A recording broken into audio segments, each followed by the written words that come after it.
nos acompañan en la mañana de hoy precisamente en esta charla, en este espacio en donde pues, la intención es precisamente compartirles una serie de reflexiones y de inquietudes que nos han traído acá a su país, en donde antes que nada quiero por supuesto agradecer la oportunidad y este acompañamiento que hemos tenido en el Instituto del Perú, en particular al doctor Webb, y en este periodo de 3 semanas que hemos estado aquí en su país, agradecer la hospitalidad y la oportunidad que hemos tenido de platicar con muchos de los protagonistas de diferentes episodios, de diferentes periodos que han tenido que ver con el tema del combate a la corrupción desde diferentes ópticas que se han presentado aquí en su país. Y básicamente pues, la inquietud de venir aquí con ustedes es la inquietud de aprender. Su país está mejor colocado que nuestro país, que México, y en ese sentido es que pues nos arriesgamos a venir a ver qué era lo que estaban haciendo ustedes acá, de lo cual pudiéramos aprender, ¿no? Y entonces en estas 3 semanas lo que hemos nosotros estado haciendo es precisamente estructurar un estudio que tiene que ver con esta implementación, y parte del producto, de ese producto es precisamente este que tiene que ver con una serie de reflexiones, una serie de inquietudes que les compartimos sobre los diferentes índices, en particularmente uno, y algunas reflexiones sobre qué pudiera motivar algunas diferencias que se presentan aquí, ¿no? Nuevamente agradecerle a muchos que están aquí, que ya hemos tenido estas últimas 3 semanas de conocerlos, a muchos de ustedes, en este tránsito que estamos haciendo precisamente para aprenderles. Lo primerito es, en este tema de la corrupción tenemos que tener claro que no es tan fácil adentrarnos al tema de la corrupción, porque cuando hablamos de corrupción no siempre estamos de acuerdo, podemos estar de acuerdo digamos en lo general pero no en lo particular. Aquí en la diapositiva yo les presento una reflexión que hace un académico mexicano, David Arellano Gault, cuando habla sobre la transparencia, en donde dice básicamente que en el tema de discurso podemos estar todos de acuerdo que la transparencia, el acceso a la información es algo benéfico, es algo bueno, es algo democrático y demás, pero tenemos que dar el paso siguiente para no quedarnos solo en el discurso y tratar de tamizar, tratar de filtrar del discurso y de las palabras aquello que nos pueda servir para generar políticas públicas, porque ahí en el campo de las políticas públicas es donde digamos se puede enfriar el cliente, ¿no? En el discurso se escucha muy bien, pero habrá que identificar qué del discurso es utilizable para el término de las políticas públicas. Y así como sucede con el tema de la transparencia también como palabra, sucede con la corrupción. La corrupción tiene esta característica, este carácter polisémico que le llaman, en donde básicamente tenemos tantas definiciones de corrupción como personas las han tratado de elaborar, ¿no? Esto, de entrada, es ya algo que le complica al generador de la política pública y a quien implementa la política pública en materia de corrupción, porque teniendo una definición, digamos, clara, el implementador o el elaborador de la política pública puede estar trabajando en ese sentido y todos quienes le van a rodear pudieran no estar de acuerdo en lo que se está haciendo. Eso no significa necesariamente que el trabajo que se esté realizando está equivocado, sencillamente es que la forma en la que se está entendiendo la corrupción no es la misma. Y entonces uno de los primeros grandes trabajos que se tiene que hacer en el tema de combate a la corrupción, me parece, es precisamente tratar de llegar a un acuerdo de cuáles las definiciones que se pueden hacer, ¿no? Les presento aquí, digamos, sin que la intención sea evidentemente en este espacio llegar a una conclusión sobre qué es la corrupción, les presentamos ahí una serie de autores, digamos, que son los más representativos, en donde si bien pueden ustedes ver las características esenciales de cada una de estas definiciones pudieran parecerse, no necesariamente es lo mismo. Y aquí tenemos entonces, insisto, un problema al momento de elaborar una política pública que nos lleve a disminuir la corrupción. Incluso dentro de estos mismos autores, que evidentemente aquí estamos simplificando para términos de la exposición, tenemos diferencias sustanciales. En algunos casos, por ejemplo, algunos autores identifican el tema de la corrupción como aquello que solamente se presenta dentro del sector público y solamente en la administración pública, o sea, dentro, digamos, del gobierno, de la parte ejecutiva, ¿no? Hay quienes dicen que nada más se refiere al sector público, pero también integra no solamente al Poder Ejecutivo, sino al Legislativo, al Judicial, a los organismos constitucionales autónomos y demás. Entonces, esta variación ya es tremendamente importante al momento de quererle entrar al tema de combate a la corrupción, hasta dónde se van a limitar los esfuerzos que se vayan a dar, ¿no? Hay quienes no solamente dicen es en el sector público, sino también en el sector privado, y eso ya implica una política completamente diferente, un esfuerzo completamente diferente, y atrás de esto no solamente está, digamos, el esfuerzo, sino está incluso la conformación de la oficina que se vaya a establecer, los recursos que se le van a dar, etcétera, ¿no? Entonces, dependiendo de qué se entienda como corrupción, podemos explicar qué se está haciendo y qué se está dejando de hacer en cualquier país, ¿no? Y esto lo planteamos, digamos, como un primer marco de dificultad que tenemos nosotros al momento de hablar del tema de la corrupción. Incluso aquí, dentro de la literatura que hemos podido explorar aquí peruana, tenemos esta definición, o no una definición, sino esta idea, esta aproximación que me parece reafirma el carácter polisémico de lo que estamos nosotros platicando, ¿no? Podemos nosotros tener situaciones, digamos, aberrantes, situaciones muy feas, situaciones carentes de ética que se presentan, y no necesariamente por eso estamos hablando nosotros de un delito, o no necesariamente por eso estamos hablando del tema de corrupción, ¿no? Entonces, esto, insisto, me parece remata la idea que nosotros podemos tener, y que cuando hablamos de combate a la corrupción, definitivamente una de las primeras preguntas que debemos de hacernos es si estamos entendiendo lo mismo por combate a la corrupción, ¿no? Aun cuando no tengamos, digamos, esta coincidencia semántica, definitivamente me parece que podemos acordar en lo general que es importante atacar el problema de la corrupción, ¿no? Decía por ahí el doctor Webb al principio, incluso no, tal vez no erradicar, y me parece que es muy afortunada la expresión, porque digamos, algunos teóricos que han basado sus apreciaciones precisamente de trabajo empírico, de estar observando qué es lo que se ha estado haciendo, han comentado que la erradicación de la corrupción es un ideal al que no se llega, ¿no? Sin embargo, insisto, y retomando un poco con lo que hemos empezado, en el discurso político, en el discurso, pues evidentemente lo que se debe de prometer es la erradicación total y demás, pero hay que hacer este tamiz ya al momento de implementar la política pública y reconocer, como se ha reconocido por diferentes autores de diferentes países además, de que la erradicación absoluta, si se vale el término, pues, la erradicación de la corrupción es algo que no se puede. En todo caso, lo que se puede estar haciendo, o hacia donde se deben de enfocar los esfuerzos es, y estaría yo utilizando precisamente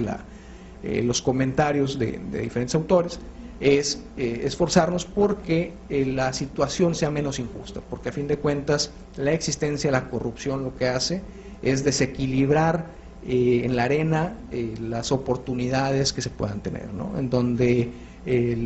la competencia libre entre los actores que están involucrados en algún trámite, por ejemplo, se ve distorsionada porque no vale la competencia en sí misma, sino vale, por ejemplo, el dinero que se puede invertir en algún asunto, ¿no? Y este nos lleva a otro tema, y no me desvío tanto, sino que el gran problema,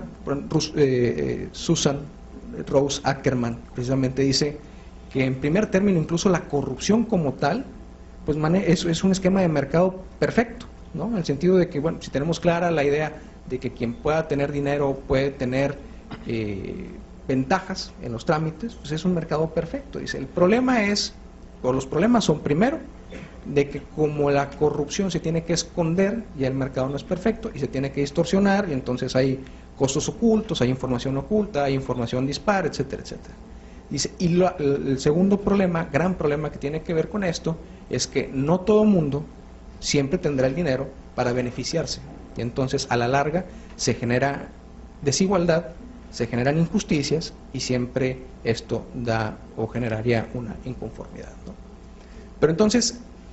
En lo que sí podemos estar de acuerdo, me parece, es que es importante esforzarnos desde las diferentes esferas, desde la pública y la privada, en ver cómo podemos nosotros ir haciendo más justo el momento o la administración pública particularmente, ¿no? Porque si no, tiene efectos políticos, tiene efectos económicos, tiene efectos sociales. Es decir, mucha literatura hay en el sentido que dicen la corrupción pues puede estar ligada, por ejemplo, con el tema de la violación de los derechos humanos, puede estar ligada con el tema de la pobreza, puede estar ligada con el tema de incluso la legitimidad de los políticos y demás, ¿no? Yo utilizo el puede,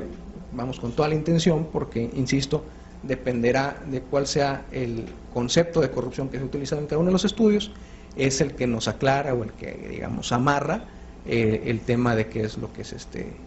haciendo, ¿no? Entramos a otro tema que tiene que ver con si se puede o no se puede medir la corrupción, porque como verán ustedes en las diapositivas más adelante, la principal, digamos, o la más referida medición que tenemos nosotros en el tema de la corrupción es una medición de percepciones, y eso ha desatado y desata una serie de controversias en donde qué tan válido, vamos, qué tan objetivo sería una percepción cuando por su naturaleza es eminentemente subjetivo, ¿no? Y ahorita vamos a tratar de platicar de eso. Sin embargo, aquí la idea, la propuesta es que necesitamos entrarle al tema de medir la corrupción, a lo mejor con instrumentos no perfectos, perfectibles siempre, pero tenemos que medirla porque si no lo medimos, si no medimos qué tan corruptos somos como países, como personas, como instituciones, no podemos nosotros desarrollar un planteamiento, digamos, honesto de qué tanto estamos avanzando o qué tanto estamos retrocediendo a través de las decisiones que nosotros tomamos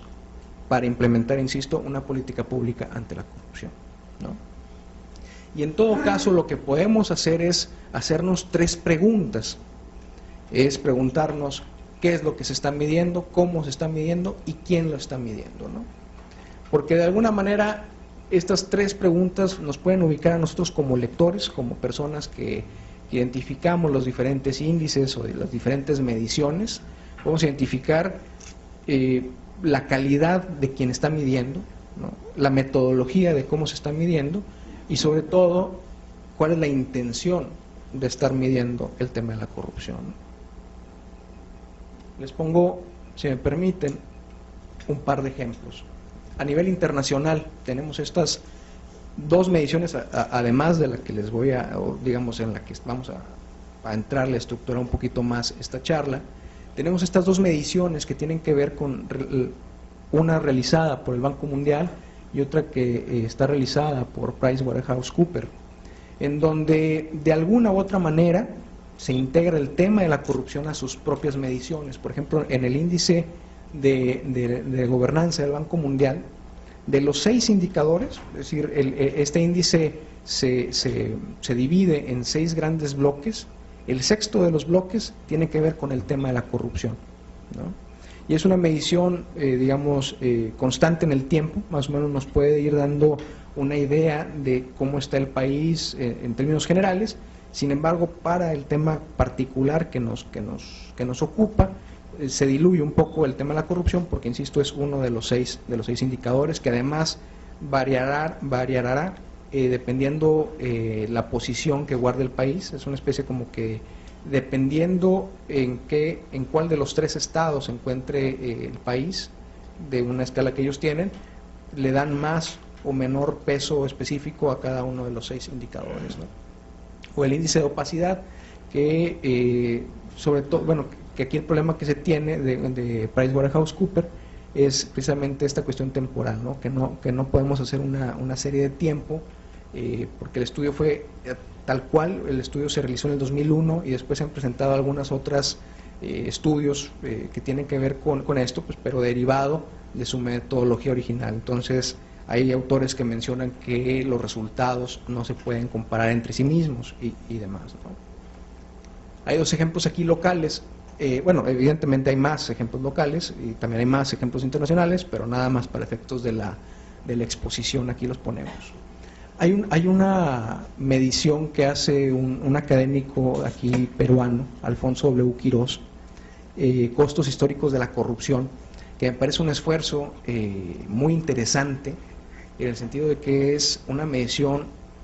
objetiva, en donde lo que plantea el académico Quirós es una relación del costo de la corrupción con el Producto Interno Bruto del país. Y entonces, en algunos de los ensayos por ahí que ha publicado en este tema, yo no tengo el gusto de conocerlo, pero pues ha sido más o menos el panorama general que nos hemos llevado de algunos estudios que hay aquí. Él incluso plantea en los diferentes periodos históricos cuánto ha costado la corrupción con relación a eso, ¿no? Y tenemos nosotros ahí, o tienen ustedes ahí, un panorama pues muy medible, ¿no? Muy objetivo, en el sentido de esta relación de los costos que ha habido, ¿no?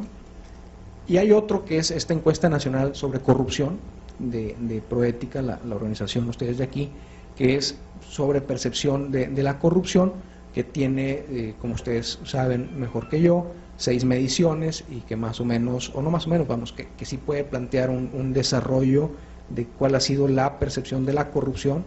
en su país a través de este tiempo, ¿no? Que además el último ejercicios, el sexto, es, digamos, de reciente publicación, ¿no? Todo esto se los comento porque las reflexiones, o digamos el centro de las reflexiones que quisiera compartirles el día de hoy, tiene que ver precisamente con este índice de percepción de la corrupción que elabora anualmente desde el 97-98 Transparencia Internacional, ¿no? Que es importante todo lo que hemos venido platicando, precisamente porque habrá que ponernos de acuerdo con el tema de que entendemos por corrupción, y habrá que señalar, digamos, que en honestidad de la propia exposición, que este instrumento tiene que ver con las percepciones que se tienen al respecto al tema, ¿no? Sin embargo, aunque es, digamos, imperfecto el instrumento, es, sin embargo, me parece, y eso es lo que pongo sobre la mesa, el único instrumento que tenemos nosotros para hacer una comparación más o menos válida entre diferentes países, y dentro de cada país tener una idea de cómo se va cambiando la percepción a través del tiempo, ¿no? Y además, lo que ustedes ven en aquella parte de la diapositiva es un poco la explicación de cuál es la metodología de este índice de percepción de la corrupción. No solamente es, se llega y se pregunta qué les parece, ¿no? Sino que hay toda una batería de preguntas. Esta batería de preguntas se le presenta básicamente a 2 grupos que tienen que ver con expertos, por una parte, que pueden ser nacionales o internacionales sobre el país, y empresarios, ¿no? Y además de eso se contrastan los resultados de estas entrevistas que se hacen con algunos indicadores que desarrollan al menos 13 organismos internacionales, y esto pues nos da una puntuación que coloca al país en una escala, y que nos da, insisto, la idea, sí nos da una idea, sí nos puede dar una idea de cómo se encuentra el país que se está presentando, ¿no? Insisto, el tema de la medición de la corrupción es en sí misma, es un tema de debate, no es un tema agotado, pero es importante tener esta posibilidad de encontrar o de tener una línea base para poder construir al respecto, ¿no? Tenemos además otro dato que nos da Transparencia Internacional, no en el índice de la percepción de la corrupción, sino en el barómetro de la corrupción publicado el año pasado, que nos dice que a nivel mundial, en promedio, la mitad de los encuestados nunca están conformes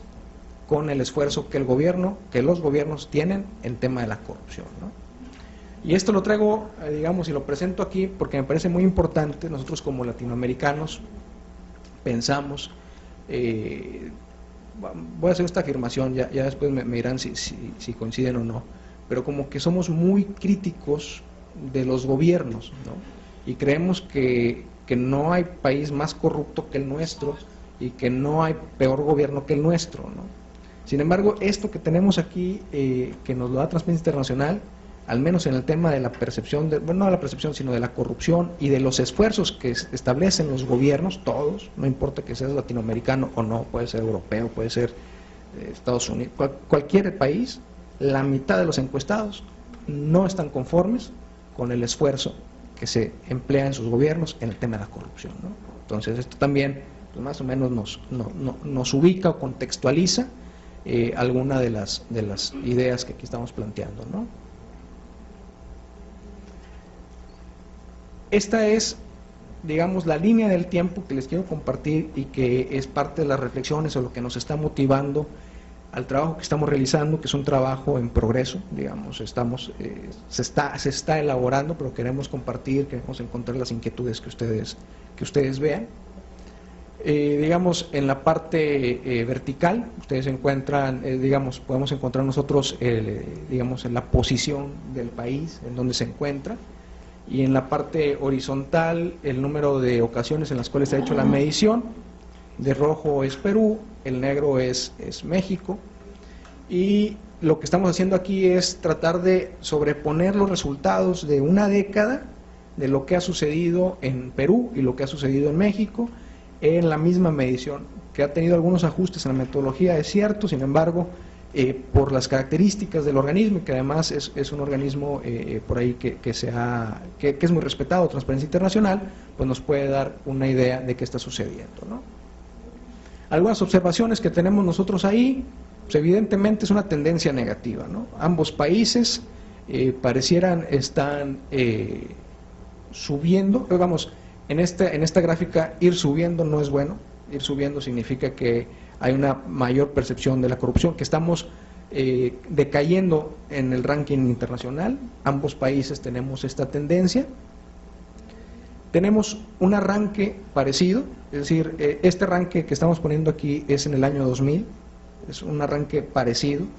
Ustedes, su país está en este momento, está terminando el periodo del presidente Fujimori.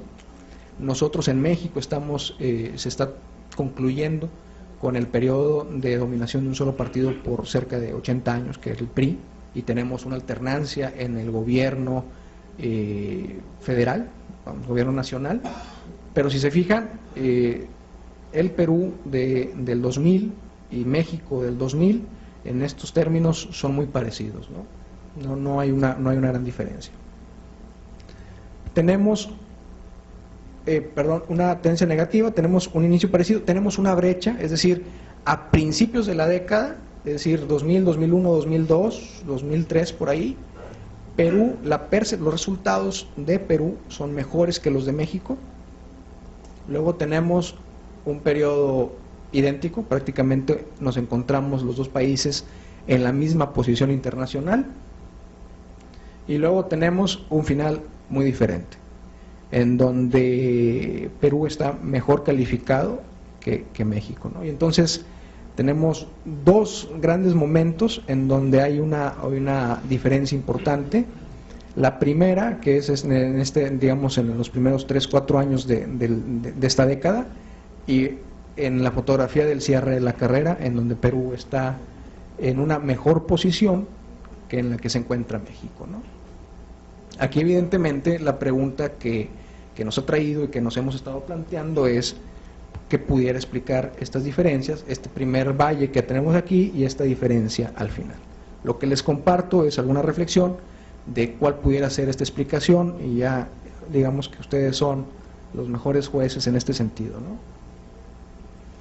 ¿Por qué estas diferencias? Y aquí lo anoto ahí al principio, evidentemente estoy simplificando absolutamente qué es lo que está sucediendo en ambos países, ¿no? Hay muchos esfuerzos que se suman, que a veces están coordinados, que a veces no están coordinados, que pueden incidir o pueden no incidir, pero si me permiten hacer esta simplificación, yo les diría que nosotros tenemos en Perú un inicio jurisdiccional, es decir, donde tenemos procuradurías, donde tenemos jueces, donde tenemos policías anticorrupción, ¿no? Y en donde tenemos entonces, digamos, aparatos jurisdiccionales que tienen que aplicar estrictamente el derecho, y ahorita les digo por qué es importante esto, porque me dirán ustedes que en el sector público siempre hay que aplicar el derecho, y ahorita les voy a platicar una característica de lo que sucede en México en el tema. Y después, me parece, hay una variación del modelo, si me lo permiten ponerlo en esos términos, es decir, ya el esfuerzo no se enfoca solamente en el tema de las procuradurías, de los jueces y demás, sino que empieza a haber estas ideas de las oficinas, de una ley de transparencia en el 2002 de ustedes. Se empiezan a generar estas oficinas que tienen que ver con el tema de transparencia, se forman estas comisiones, estos institutos, estos pactos y demás, que ahorita les platico un poquito porque creo yo es una variación del modelo, en donde se está enfocando la atención un poquito más hacia la parte de un nuevo modelo para abordar el tema. En México lo que sucedió es que no tenemos nosotros un inicio jurisdiccional del tema. Lo que la respuesta desde el sector estatal, desde el Estado, fue la constitución de organismos o de entes ciudadanizados, y ahorita les platico un poquito más el modelo mexicano, y se ha mantenido ese modelo.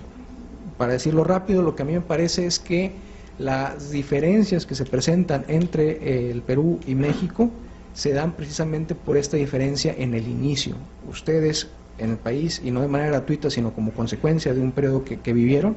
la solución que encuentran es la jurisdiccional, que no encontramos nosotros en el caso mexicano, y eso ha sido la gran diferencia que tenemos entre los dos países, ¿no? Les platico el modelo mexicano, que me parece es, digamos, lo que a ustedes les puede servir como herramienta de comparación. Básicamente, lo que se hacen son organismos, que son organismos especializados, es decir, su ley de transparencia, la ley de transparencia de ustedes, la diferencia o una diferencia sustancial con la mexicana, con las mexicanas, porque hay varias leyes de transparencia, tiene que ver con la constitución de organismos especializados y que son los encargados de resolver las controversias que se presentan por el ejercicio de las solicitudes de información, ¿no? Y entonces, a diferencia de lo que sucede aquí, en donde cuando se te niega vas a una autoridad jurisdiccional, en México lo que haces es vas a un organismo que se creó ex profeso para la atención de solicitudes, que es un organismo autónomo, está en ley, que es un organismo además ciudadanizado, está en ley, y que tiene entre otras características el poder resolver de manera flexible el resultado que se está dando, ¿no? Y entonces no hay una aplicación estricta del derecho, y esto es verdad, hay una flexibilización de los criterios al momento de tomar las decisiones en el caso mexicano, y eso a veces, bueno, la intención era que ayudara, que facilitara el proceso, pero no siempre ha facilitado, porque a la larga es tan flexible los criterios que se han tomado en el caso mexicano que ya cuando se incurre al amparo o alguna actividad jurisdiccional posterior, pues tienen ustedes que este primer momento en el cual todo el mundo estaba feliz porque se había liberado la información, termina en los tribunales y no se logra absolutamente nada, ¿no?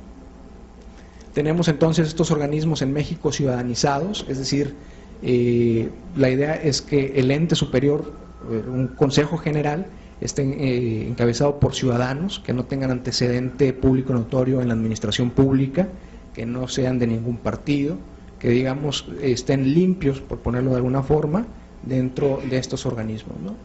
Y al interior de cada estos son organismos autónomos y hay diferente tipo de autonomía, pues, pero incluso en algunos casos, en la mayoría de los casos, en el caso mexicano, la autonomía es constitucional, constitucionalmente autónomos,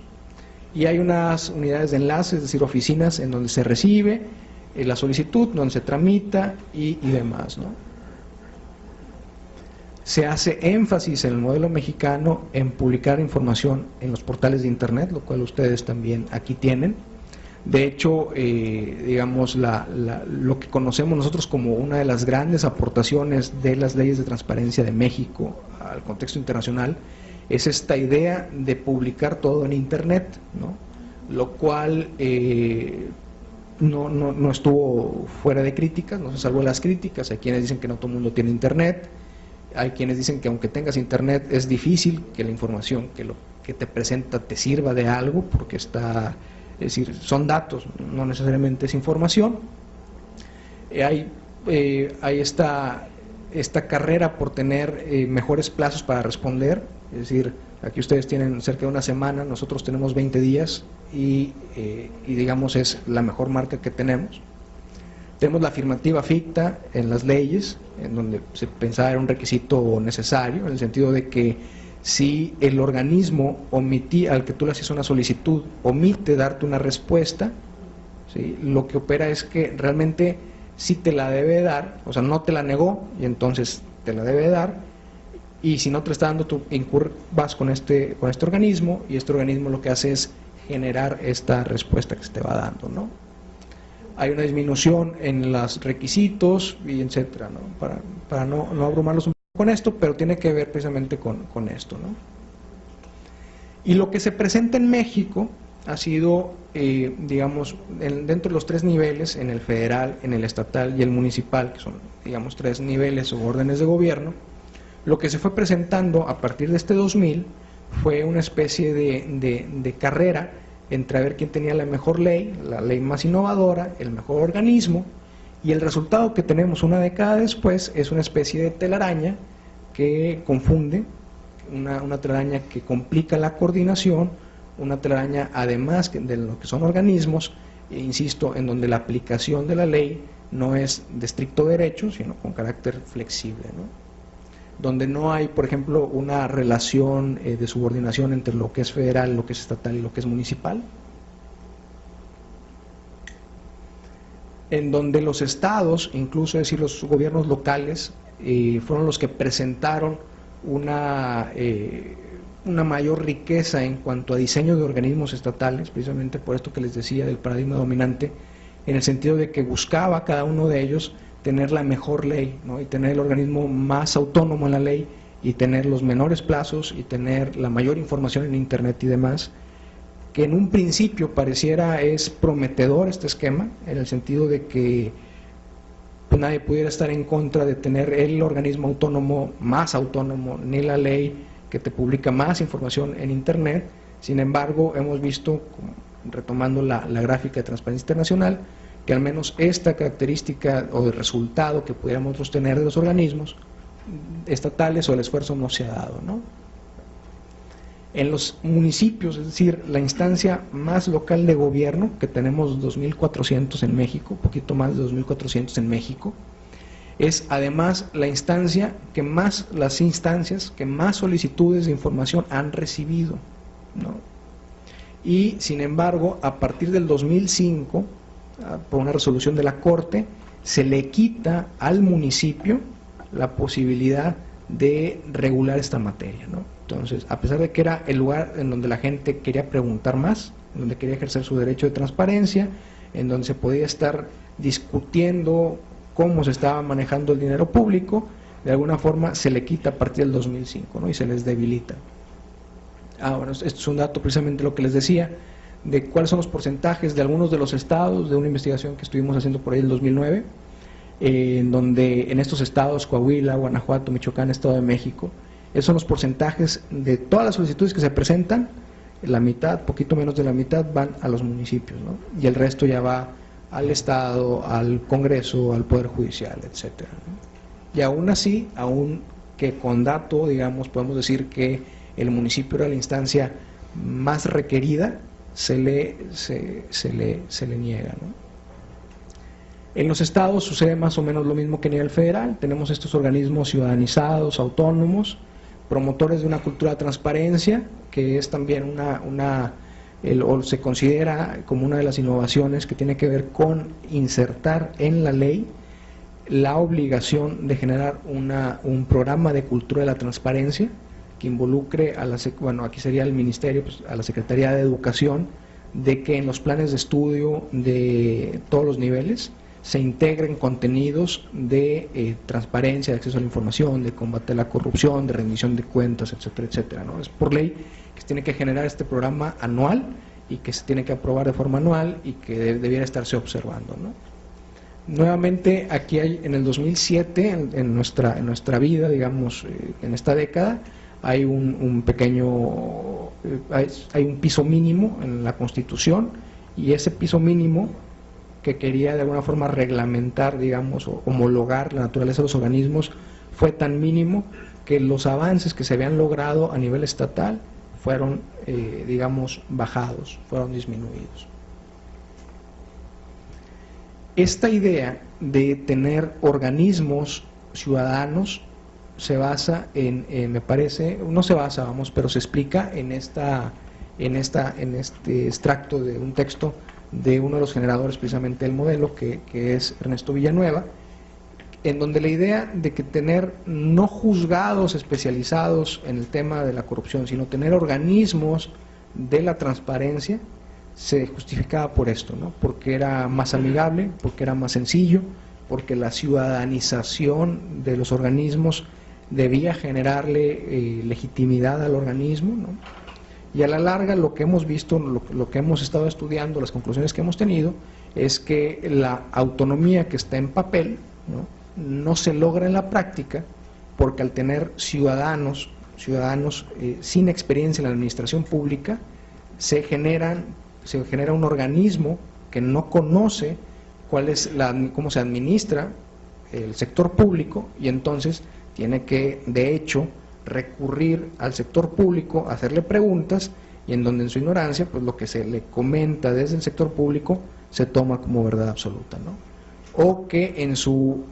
falta de conocimiento de cómo se administra el dinero público, se incurre en irregularidades en el organismo de transparencia, y entonces tiene que ir a buscar ayuda y todo esto pues genera evidentemente subordinaciones, ¿no?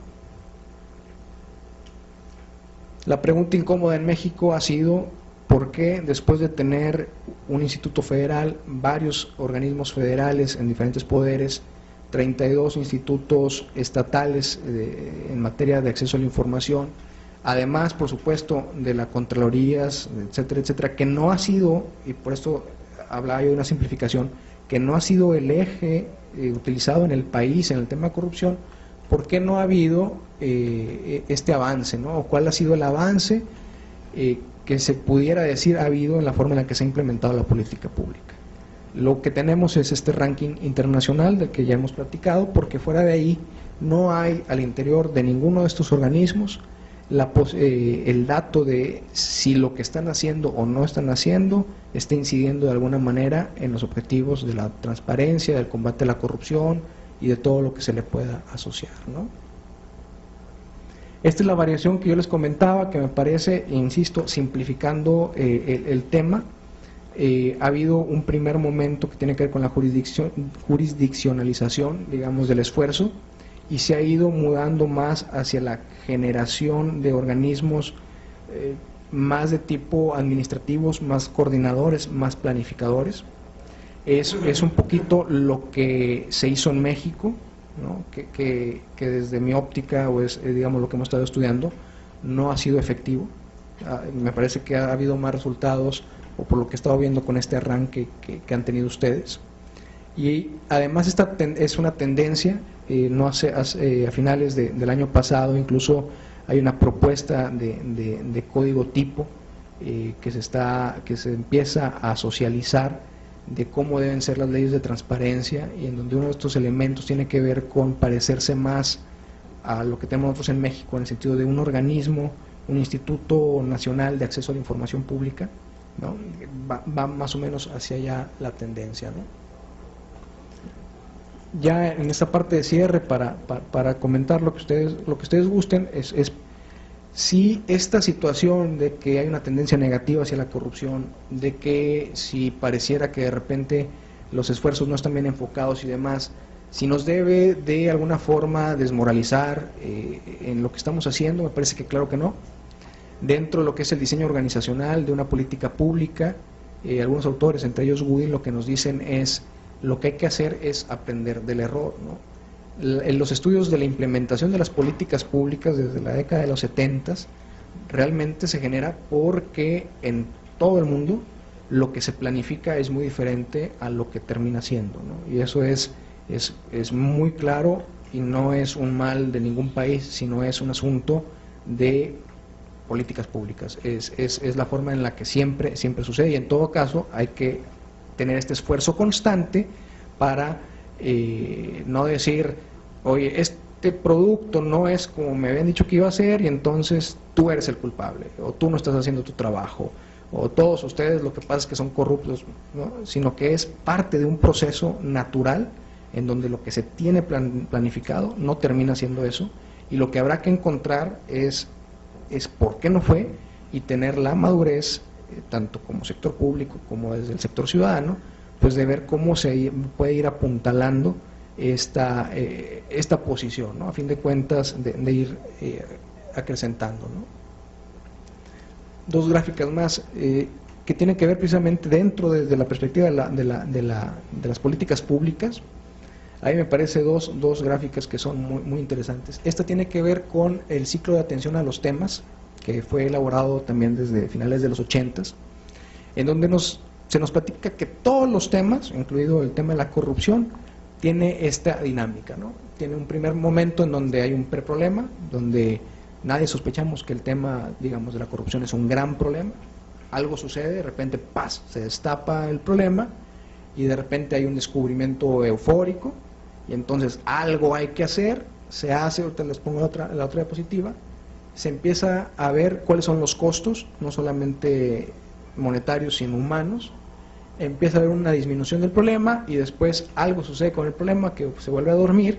hasta que vuelve a explotar el problema, y esto es en todos los problemas que tienen que ver con el sector público. Y aquel círculo que veíamos nosotros en la diapositiva pasada se puede ir complementando con esta gráfica de Peters, en donde si ustedes ven en esta curva, lo que nosotros vamos a presentar, lo que se presenta son las etapas del círculo. En el momento en el cual los temas están muy fuertes, la respuesta de todas las administraciones públicas es generar un organismo que atienda el problema, ¿sí? Y entonces ya se genera el organismo, y esto es, insisto, no es un tema particular, sino siempre sucede, y entonces como que ya todo el mundo estamos más tranquilos, el tema empieza a disminuir su interés, ¿no? Hasta llegar a este momento en la etapa 5, en donde cosas interesantes suceden. Porque puede ser que otra vez tengamos el gran tema en donde se explote y se diga, lo que pasa es que el organismo que generaste acá en la cresta número 3 no sirve y entonces hay que generar otro, ¿no?